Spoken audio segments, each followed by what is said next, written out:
나는 그래도 선풍기라도 붙잡고 있는데 목사님은 임지도 없어요. 그래서 부분 사역자로 사역하고 계시고 이 더운데 일을 하려고 나가 있는 모습을 페이스북에 올리셨는데 제 마음이 얼마나 마음이 안 좋았던지요. 그래서 참 나는 어떤 사람인가 그 생각 때문에 오늘 말씀을 함께 나누게 되었습니다. 여러분 옆에 있는 분들한테 이렇게 선포하셨으면 좋겠습니다. 좋은 일이 있습니다. 좋은 일이 있습니다. 좋은 일이 있을 것입니다. 좋은 일이 있을 것입니다. 그렇게 믿으시기를 축복합니다. 아멘. 오늘부터 저는 그리스도인의 정체성에 대한 이야기를 함께 하고자 합니다. 쉬운 말로 나는 누구인가 라고 하는 말인데요.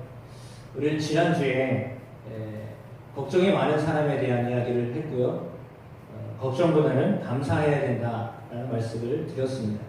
감사는 최고의 항암제요, 해독제요, 방부제다라는 존 헨리의 이야기도 함께 나눴습니다. 그리고 우리는 우리의 모든 염려를 누구에게 맡기라고 했나요? 주님께 맡기라고 하였습니다. 그러면 그분께서 우리를 돌보아 주십니다. 그것이 베드로전서 5장 7절에 나와 있는 말씀입니다. 사람이 일하면 사람이 일할 뿐이지만 사람이 기도하면 누가 일하신다고요? 하나님이 일하십니다. 그래서 우리는 걱정할 시간에 하나님 앞에 기도해야 합니다. 그 기도를 어떻게 하느냐? 항상 쉬지 말고 기도해야 합니다. 하나님 우리에게 향하신 하나님의 뜻이기 때문입니다.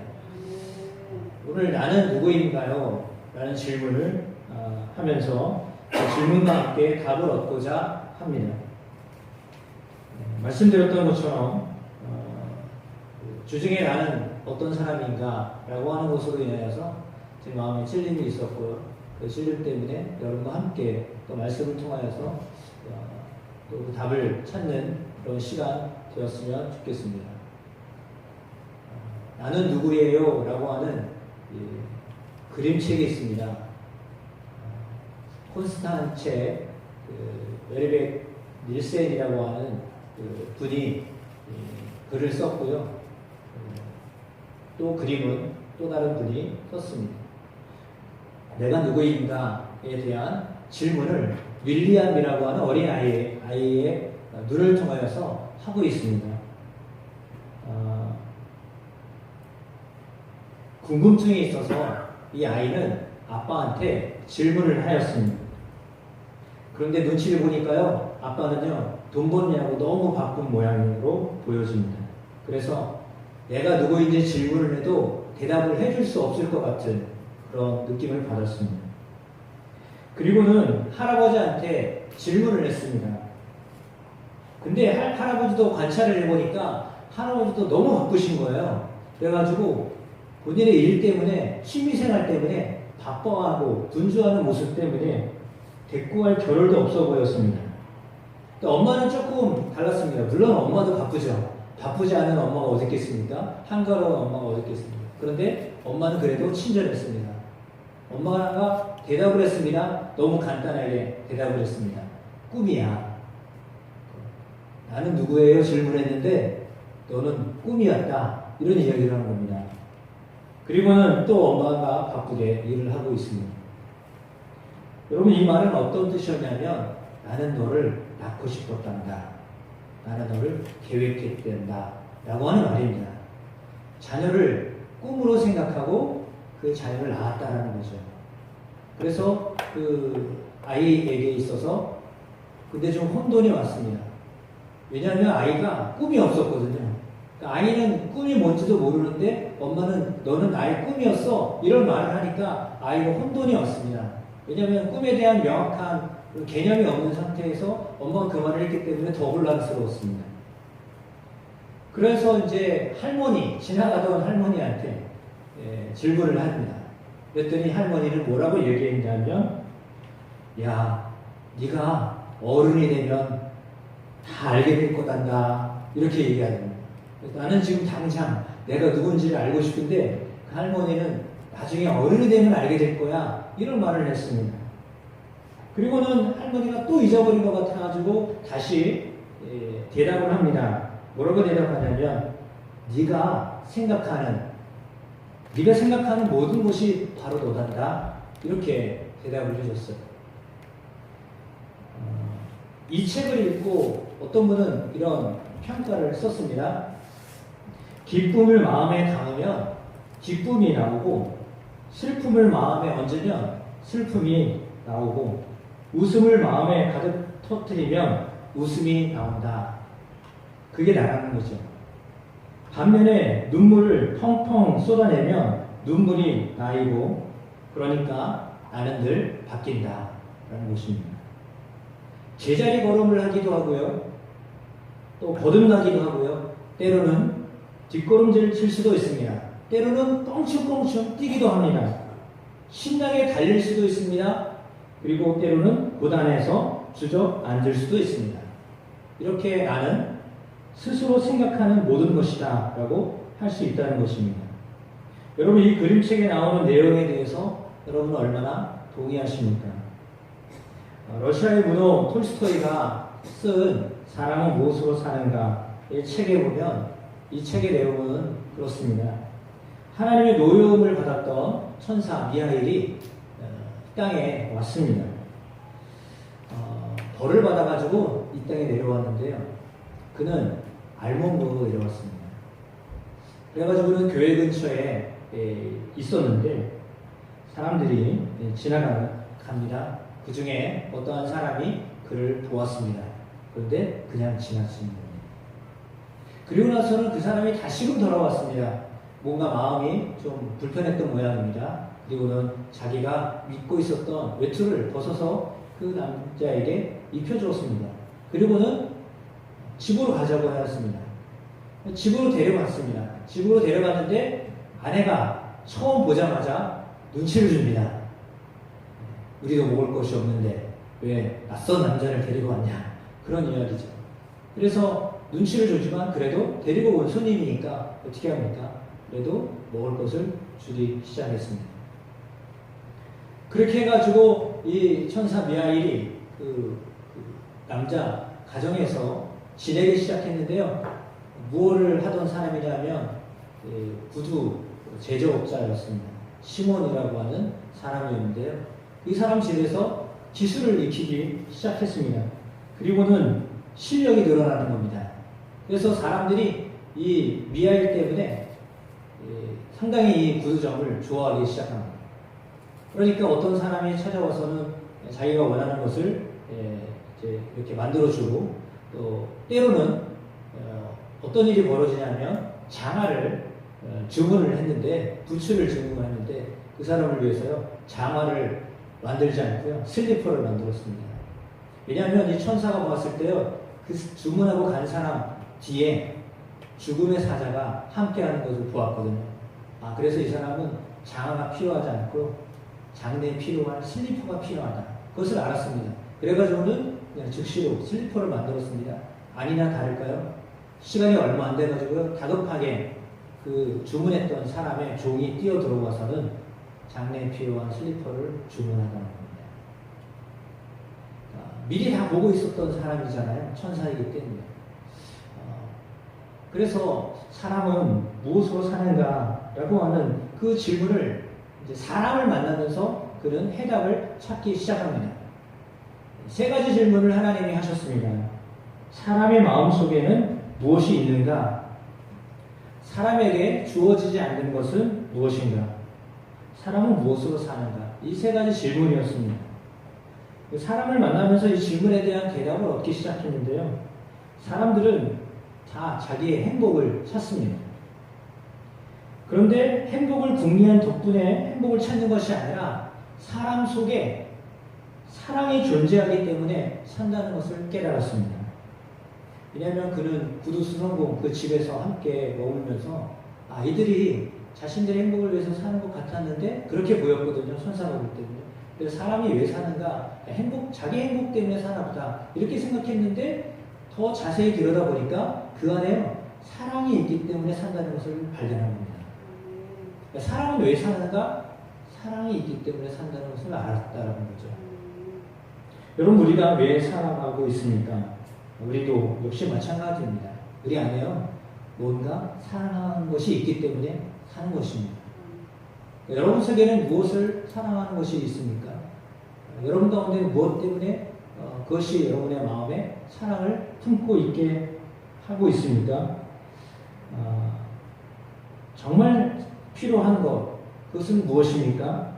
자신에게 필요한 것이 무엇인지를 아는 능력은 사람에게 주어지지 않았다는 거예요. 아까 말씀드렸던 그 사람처럼 자기가 당장 주울 것을 모르고요, 장화나 구두를 주문합니다. 그런데 그날로 그는 죽임을 당했습니다.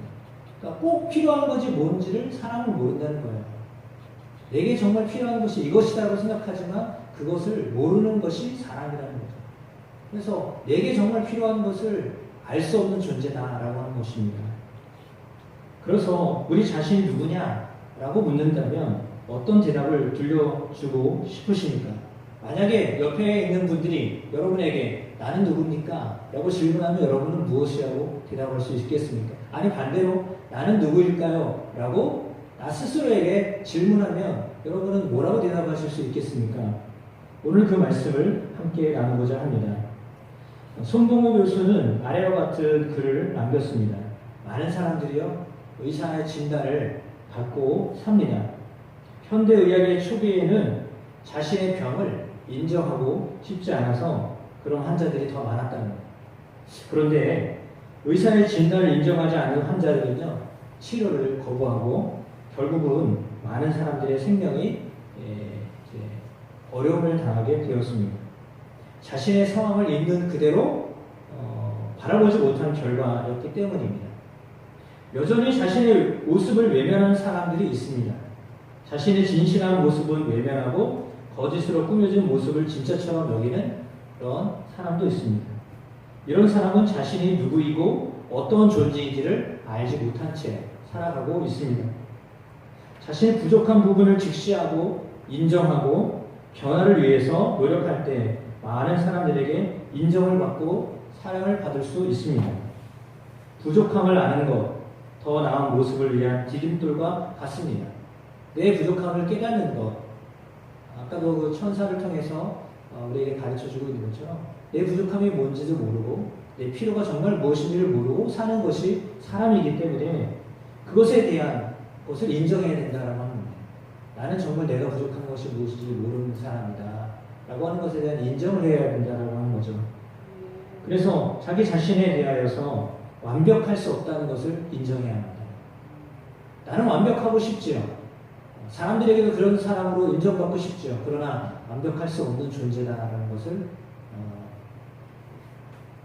깨달아야 된다는 것입니다. 우리는 어떤 사람일까요? 남들에게 보이고 싶은 사람은 아닌가요?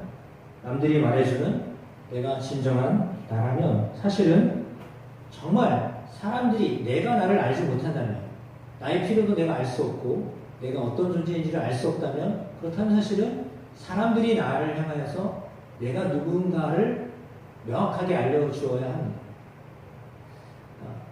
내가 나를 알 수 없으니까 다른 사람이 나에 대해서 당신은 이런 사람입니다 라고 말해줄 때 그것이 어쩌면 더 정확한 나라고 하는 존재에 대한 평가다라고 볼 수 있을 것입니다.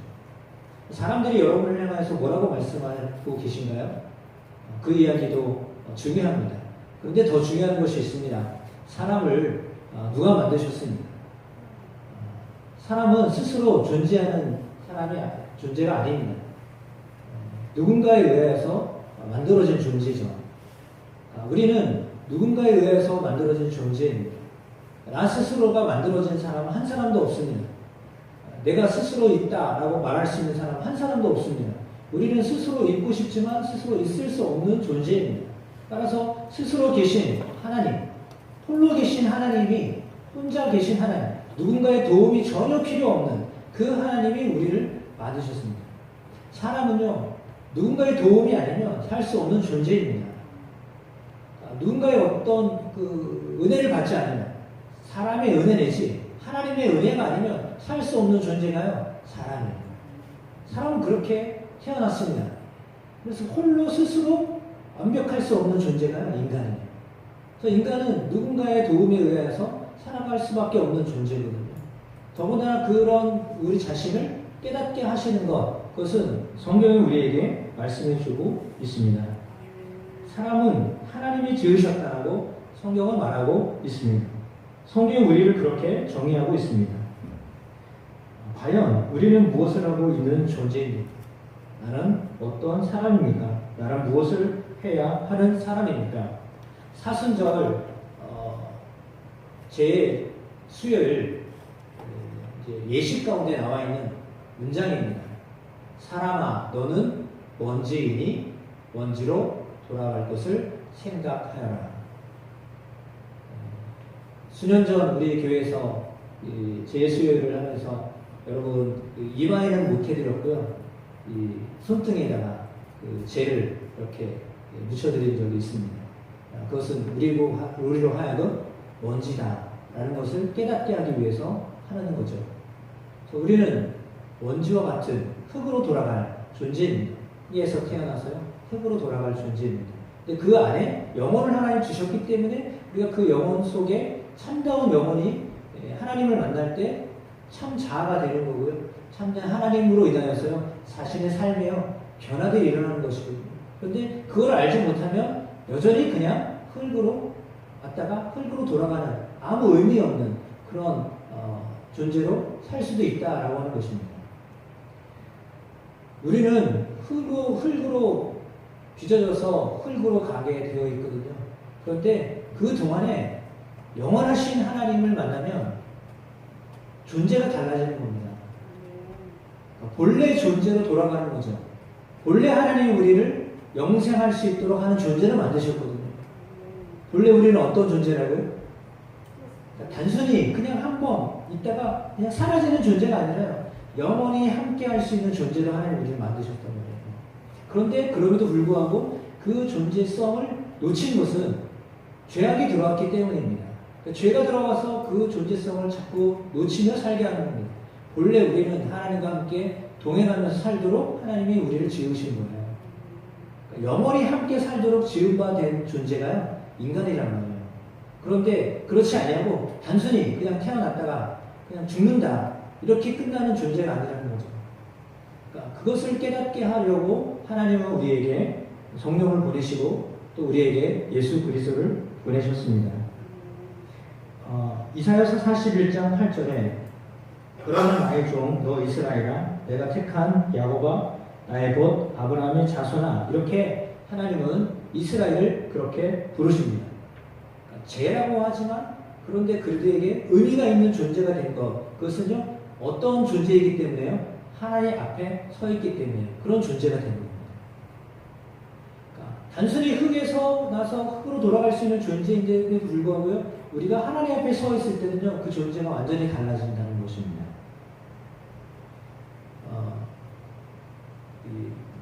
저희 교회 앞에 이렇게 꽃을 심어 놓으신 분들이 있어서 제가 꽃을 살려보려고 애를 쓰기도 하지만 때로는 더우니까요 그냥 미안하지만 그냥 내버려둘 때도 있습니다. 근데 이번 주에는 도저히 안 되겠어요. 제가 보기에는 너무 안 된 거예요 아이들이. 꽃이라는 아이들이 너무 안 됐어요. 그래서 그 아이들을 어떻게든 돌봐야 되겠다. 그래서 마음이 들어가지고 풀을 뽑기 시작했거든요. 며칠 전에. 네. 풀 뽑기 시작하는데 풀을 뽑다가 보니까요 꽃도 뽑히게 되는 거예요. 의도하지 않게 풀을 뽑는데 꽃이 딸려오는 겁니다. 그래서 꽃이 딸려왔을 때 어떻게 할까요? 너는 갔어. 미안하지만 너는 풀과 함께 사라질 인생이다. 잡초다. 이렇게 하고서 그냥 버리나요? 그렇지 않거든요. 붙잡아다가요 풀은 버리고요 꽃은 다시 심어요. 제가 심지도 않았는데도 심은 사람의 마음을 생각하니까 이건 다시 심어야 돼 라는 마음을 가졌어요. 이 꽃이 영원한가요? 그렇지 않잖아요. 이 꽃이 심었다가요 당연히 시들어요. 벌써 시드는 것이 있어요. 그러나 어떤 것은요 또 살아요. 생명력이 있어서요 여전히 지금도 살아있거든요. 근데 살고 있는 것은요, 그냥 살게 하고 싶은 거예요. 그게 사람의 마음이에요. 정상적인 사람의 마음. 정상적인 사람의 마음은요, 사는 사람은요, 계속 살게 하는 거예요. 희망이 있어 보이면요, 끝까지 붙잡는 게 생명이라는 거예요. 생명은요, 끝까지 붙잡는 거예요. 그게 생명이에요. 예를 들어 어떤 분이 병에 걸려서 돌아가실 것 같습니다. 그러면 이제는 끝인가 봐요. 이제 안녕. 그동안 너무 행복했어요. 이러고 그냥 끈을 놓나요? 그렇지 않잖아요. 어떻게든 살려보려고 하는 게 사람의 마음이잖아요. 그것이 나의 부모가 될 수 있고 나의 자녀가 될 수 있고 아니 전혀 모르는 생명부지의 사람이 될 수도 있어요. 근데 왜요? 생명이기 때문에 그런 거예요. 그러니까 하물며 풀도 꽃도 살려고 돌려고 그냥 다시 심고 또 살게 하려고 하는 것이 사람의 마음이잖아요. 하나님은요, 생명을 존재하게 하신 분이에요. 하나님 영생하신 분이잖아요. 생명은 하나님으로부터 온 거예요. 영원하신 생명이 있는 하나님으로부터 생명이 온 거란 말이죠. 그래서 하나님과 연관된 것은요, 하나님이 다 살리시려고 하시는 마음이 하나님 마음에 있는 거예요. 그러니까 하나님과 관련이 되면 하나님은요, 반드시 살리려고 하시는 마음이 하나님 속에 있으셔요. 그러니까 우리가 하나님 앞에 있는 존재가 되면요, 하나님이 생명을 얻는 사람이 되는 것입니다. 하나님과 연계만 되면 하나님은 반드시 우리를 살리십니다. 하나님 우리를 도우십니다. 그걸 믿으시기를 축복합니다. 그러니까 이스라엘 백성들이 잘나서 쓰임받은 것이 아니고요, 잘나서 선택받은 것이 아니라요, 하나님과 아브라함을 통해서 연관된 민족으로 서 있기 때문이에요. 지금도 역시 마찬가지입니다. 우리를 하나님이 생명으로 연결시켜서 예수라고 하는 분을 통해서, 예수를 통해서 우리가 하나님의 영생하심과 연관되어 있어서 생명을 가지고 살아가니까 힘들고 어려워도 하나님 우리에게 하나님의 그 생명의 공급을 여전히 지금도 하고 계시는 겁니다. 그 믿음이 있으면 나는 하나님과 연관된 사람이야. 하나님의 생명이 내 안에 지금도 공급되고 있어 라고 하는 것을 믿으면 힘이 생기는 겁니다. 근데 그 사실을 모르면서 살면 참으로 불행하기 끝이 없는 거죠. 그런 것입니다. 따라서 우리는 하나님을 찾아야 되는 것입니다. 오늘 본문은 뭐라고 이야기하고 있습니까? 심령이 가난한 사람. 심령이 가난한 사람이 복이 있다라고 있습니다. 여러분, 가난한 사람이 복이 있다는 말은 도대체 어디서 들어볼 수 있는 이야기입니까? 그럼 심지어는 누가 보기에는 가난한 사람이 복이 있다라고 했습니다. 근데 심령이 가난한 사람이 복이 있다는 것은 더 포괄적인 내용입니다. 마음이 가난한 사람을 말하잖아요. 마음이 가난한 사람이 복이 있다는 겁니다. 뭔가로 채워야 될 사람은요, 복이 있다는 겁니다. 왜요? 하나님을 찾게 되어 있기 때문입니다. 그 마음에 가난에 있는 사람은요, 자꾸 뭔가를 찾는 사람이에요. 뭔가를 찾는 사람은요, 하나님을 찾게 되어 있습니다. 근데 그냥 지금 나는 부족함이 없어. 나는 괜찮아. 이런 사람은요, 찾질 않습니다. 이것이 어떻게 보면 조금 역설적인 내용인데, 주 안에서 만족하는 것과 주님 안에서 만족하지 않는 것과는요, 차별이 있습니다. 그러니까 하나님 안에서 만족하는 삶은요, 정말 감사하는 삶이 될 수 있고요, 하나님을 여전히 만나는 사람이 될 수 있거든요. 그런데 하나님 바깥에서요, 나는 괜찮은 사람이야, 나는 좋은 사람이야, 나는 멋있는 사람이야, 나는 훌륭한 사람이야, 나는 괜찮은 사람이야, 나는 모든 게 다 잘 될 거야, 이런 사람은요, 하나님을 안 찾아요. 하나님을 안 찾으면서 만족을 누리며 사는 사람도 있어요. 신앙이 없어도요, 지금의 삶에요, 만족하며 사는 사람이 있단 말이에요. 그분들은 그렇게 만족을 누리며 살면 때로는 하나님을 찾을 수 있는 기회를 놓칩니다. 근데 오늘 본문이 말하고 있는 것처럼 우리 마음이 가난한 사람은요, 그 뭔가를 채우려고 하기 때문에, 자기 마음의 가난함을 부여함으로 채우려고 하기 때문에 찾다 보면 무엇을 만나느냐면 창조주 하나님을 만나게 되어 있어요. 그러니까 찾다 보면 하나님을 만나게 되어 있어요. 근데 그것을 찾지 않고 사는 사람은요, 여전히 하나님이 영생하시는, 안 계신 것이 아닙니다. 살아계신 분이 안 살아계신 분이 아닙니다. 돌아가신 하나님이 아니라요. 지금도 여전히 살아계신 하나님인데요. 그 하나님은요, 보지를 못하는, 만나지를 못하는 겁니다. 그래서 지금도 여전히 함께 하시는 하나님인데요. 함께 하심을 모르고 사는 거죠. 함께 하지 않는 것이 아니라요. 모르고 사는 것입니다. 하나님은요, 사랑이 많으신 분입니다. 하나님, 너무 많은 사랑을 가지고 계신 하나님이신데, 그 하나님이 누가복음 15장에는 탕자의 아버지로 비유로 그렇게 나와 있는 하나님입니다. 다 탕진하면 이제는 할 수 없다. 내 아버지 집으로 가야 되겠다. 그래가지고 자기 것을 다 소진했습니다. 자기 것을 다 없애버렸습니다. 아무것도 없습니다. 이제는 진짜 몸뚱아리 하나만 남았습니다. 아버지 채미도 다 구겼습니다. 예? 하나님이 아버지가 원하지 않는 삶을 살아야 아버지 명예도 실추시켰던 사람이에요. 그럼에도 불구하고 천연불구하고 아버지께로 돌아갑니다. 근데요, 그 아버지는요, 여전히 기다리고 계셨어요. 그리고 그 아들을 위해서요, 잔치를 베푸셨어요. 그러면서 죽었던 자가 다시 돌아왔다라고 말합니다. 그건 뭘 의미하냐면 하나님은요, 여전히 기다리고 계시다라는 거죠. 하나님은요, 여전히 기다리고 계세요. 언제까지요? 우리가 하나님을 찾을 때까지. 하나님을 찾을 때까지 하나님 우리를 기다리십니다. 그리고 하나님이요, 마치 그때 그냥 발견된 것처럼 하나님 우리를 끼어안고 우리를 기뻐하시고 우리에게 복을 주십니다. 당신의 것을 아까워하지 않으고요, 또다시 우리에게 주십니다. 그분이 하나님이십니다. 그래서 우리의 마음에 가난함이 있어서요, 하나님을 찾으면요, 하나님의 것을 하나님 우리에게 주십니다. 그것이 오늘 본문에 나와 있는 것처럼요, 심령이 가난한 자가 복이 있다라고 하는 뜻입니다.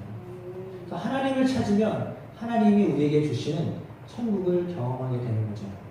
그 천국은 이 세상에서의 많은 것들을 얻게 되는 천국이라기보다는 하나님이 나와 동행하시는 것을 경험하는 것입니다.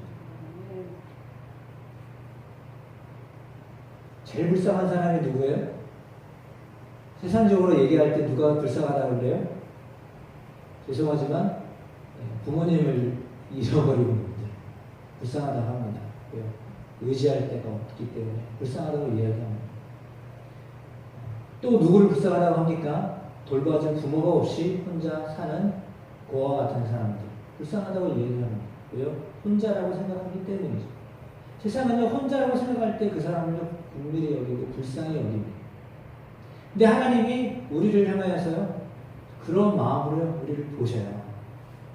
우리를 향하여서 사랑을 주고 싶어하는 마음으로요, 하나님은요, 그 사랑을 준비하고 계세요. 그래서 하나님을 찾고 하나님께로 나오면요, 하나님은 하나님의 것을 우리에게요, 마음껏 내어주세요.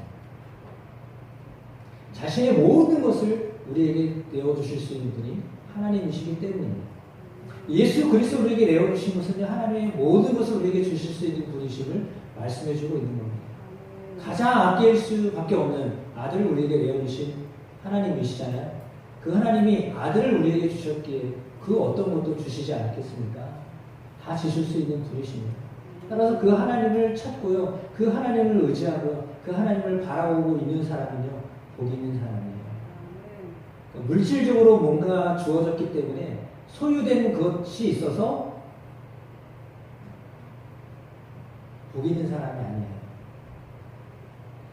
내 손에 잡히는 뭔가가 있기 때문에 복 있는 사람이 아니라요, 내 손에 잡히지 않는 것 같지만 그러나 함께 하시는 하나님, 내 손으로는 절대 잡을 수 없지만 그러나 느낄 수 있도록 함께 하시는 하나님, 그 하나님이 나와 동행하시면 하심을 알고 사는 사람이요, 정말 복 있는 사람입니다. 그러니까 여러분의 마음이요, 늘 가난하여서 하나님을 구하고 하나님을 찾고 하나님과 함께하는 삶을 살게 되시길 축복합니다. 정말 그럴 때요, 그 사람이요, 복 있는 사람입니다. 복을 얻으려고요, 때로는 복권도 사잖아요. 청약도 들고요, 보험도 들고요, 그렇게 하잖아요. 근데 그것보다 더 중요한 것은 하나님을 찾는 것입니다. 정말 가난한 마음으로 하나님을 찾는 것입니다. 여러분, 다니엘이 고급 관료예요. 요즘 말로 말하면 국무총리예요. 여러 차례 말씀드렸지만 제국이 바뀌어도요 총리직을 계속 감당하는 사람이에요. 그 사람이 뭐가 부족하겠어요? 돈이 없겠어요? 명예가 없겠어요? 자녀가 없겠어요? 모르겠어요. 결혼했다는 얘기 없으니까 잘 모르지만 뭐가 부족한 게 뭐가 있겠어요? 부족한 게 하나도 없어요. 근데도 불구하고 그런 공직 생활하면서도요 하나님 향해서 3번씩 기도했어요. 그래도 부족하다는 거예요. 왜요? 세상적으로 소유하는 것이 있어요. 없는 게 아니에요. 많아요. 남들이 부러워할 자리가 있어요. 근데도 그는요 여전히 하나님을 찾는 거예요. 왜 그럴까요? 그의 마음을 채워줄 수 있는 분이요 세상에 있는 소유가 아니고 명예가 아니고 자리가 아니고 하나님이시기 때문이에요. 하나님이 우리의 갈급함을 우리의 부족함을 채울 수 있는 분이에요. 유일한 분이에요. 그래서 그 하나님을 향해서 우리의 마음이 가난해지면요 하나님 우리에게 하나님의 것을 우리에게 주셔요. 그것으로 인하여서 배부름을 받고 사는 사람이 그리스도인이에요.